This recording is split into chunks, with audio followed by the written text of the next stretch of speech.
Mette sidder på kontoret, klar ved sin skærm. Hun ser en ansøgning fra en far og bliver lidt fjern. Han vil have børnebedrag fra barnets mor. Det kommer aldrig til at ske, det bliver ikke som man tror. Hun taler med kulde, hendes blik er stramt. Hun tænker, en egentlig far, det er fandme klamt.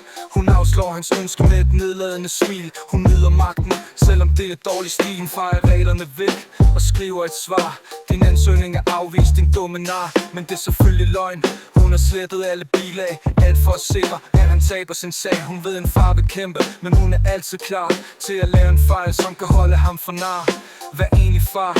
Hun stopper på sin vej og bare endnu et trofæ med det syge leg. Hun ved han kan anke, men hun har planen klar.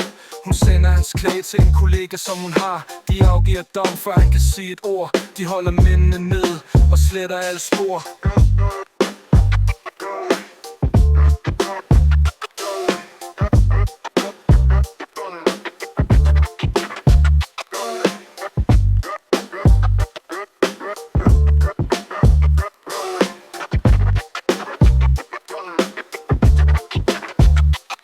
Mette trykker på knappen, men lampen er gået ud. Hun sukker tungt og tænker, jeg brækker en tud. Hun ringer til pedellen med en stemme så skarp. Kom nu og fix det, og det er en fart. Hun møder pedellen, der smiler bredt og bekvemt. Han går straks i gang, rolig og bestemt.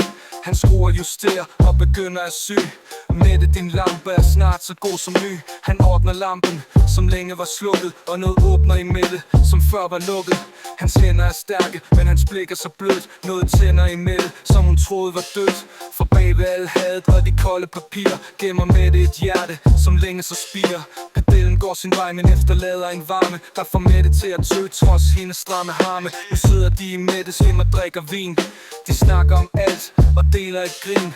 Hun ser på pedellen og føler et skift. Jeg har hadet så meget, at det føles som gift. På kontoret ændrer hun regler og stil. Hun hjælper nu fædre og gør det med smil. Det var aldrig for sent, siger pedellen så glad. Du fandt kærlighed frem for vrede og had. Hun begynder at smile lidt mere hver dag og mærker hvordan hun kan slippe sit nag. Nu lever hun kærligt med ham ved sin side og hjælper de fædre, som før ville lide.